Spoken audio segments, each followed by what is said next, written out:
Chapter 4. Things were fine until Three-Spot lost his focus. The Queen was a force unto herself, a writhing tangle of arms and teeth and fury.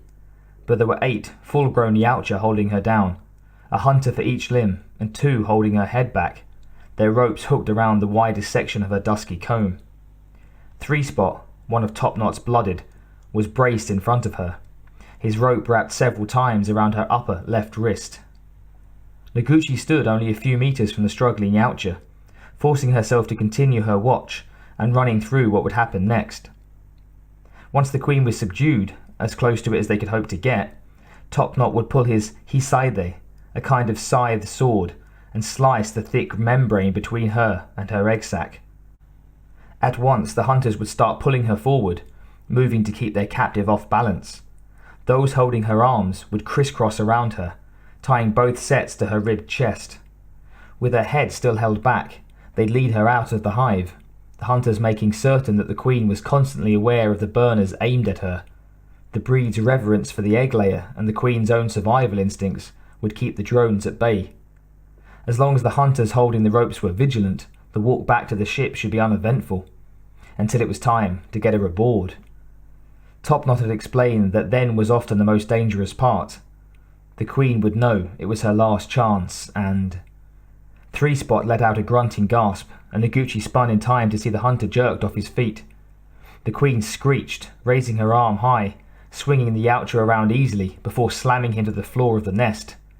In the split second it took for her to assess the situation, Noguchi saw that Top-Knot had already cut her loose, and in that same instant the Queen took one thundering step forward and brought her giant taloned foot down on Three-Spot's chest. The splintering crunch was audible even over the mother bug's screams and Top-Knot's hissing commands, the heavy bone of the hunter's breastplate giving like dry wood. The capture team was in trouble.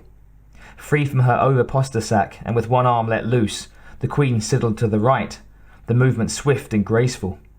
4 of the hunters were knocked to the ground, and although they still held on to the restraints, the Queen's freedom was imminent. She shook her head from side to side, screaming, leaning back in order to lunge. And Noguchi was moving before she could think about it, dropping her burner and taking 2 running, leaping steps to snatch at Three-Spot's rope. The Queen saw her coming just before Noguchi grabbed the restraint. The black-clawed foot came up, dripping with Yautja blood, but she was too late. Noguchi's gloved grip was solid, and she fell backwards, becoming dead weight as she pushed her heels into the ground. A year with the clan, and Noguchi's strength astounded even her, but her weight was less than half of a grown Yautja's. She only had to manage for the few critical seconds that Top-Knot would need, and they had it. The cries of the hunters told her that they were in control again, as they sounded off their position to the leader. Noguchi held onto the rope, but didn't look to Top-Knot, transfixed by the snarling Queen. 4 meters tall in a crouch, as close as she was, the strangely polished look of her, the incredible mass and raw power, the absence of heat radiating from her like she was drawing life into herself was... whack. The back of Top-Knot's hand against her shoulder was enough to knock her over and roll her across the dark, stinking floor, another hunter already on her position. Noguchi could have turned and fallen into the shoulder roll and come up, but she knew from painful experience that she'd be sorry for it. Landing on her back, she immediately moved into a crouch and brought her hands up, palms out as if to ward off a blow, tipping her face down and looking up at Top-Knot from under her lashes, the mask's shaded eye slits tinting him red. Between hisses, clicks and movement, Yautja language was often complicated. This one was easy. I submit. You are stronger. Top-Knot raised his claw, as if to hit her again, then pointed at the Queen, restrained again by the capture team. He growled out the sound of Three-Spot's name and tilted his head forward. You were wrong to take Three-Spot's place. Noguchi couldn't respond until he signalled that he was done. Her cheeks burning, she held her submissive pose and waited for him to finish. Top-Knot made a fist and tapped his chest, then pointed at her, clattering an angry phrase punctuated by hissing, one of the many sayings that hunters use to communicate. I am leader, and your position was assigned.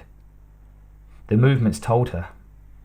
She didn't know the direct translation of the proverb, but the gist of his words was that the failure of one was the failure of all.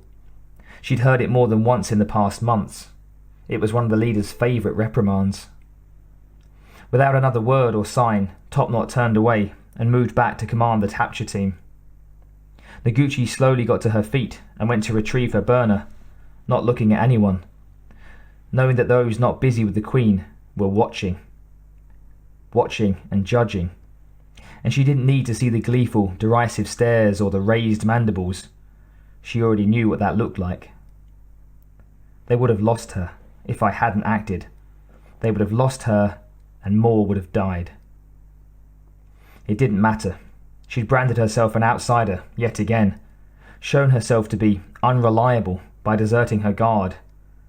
It was ridiculous. It was a way of thinking that made no sense. And it is the hunter's way.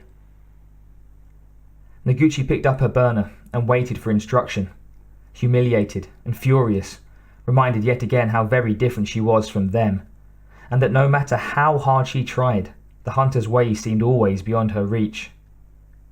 They didn't like her, and she found out just how very much they wanted her gone when they got the Queen back to the ship.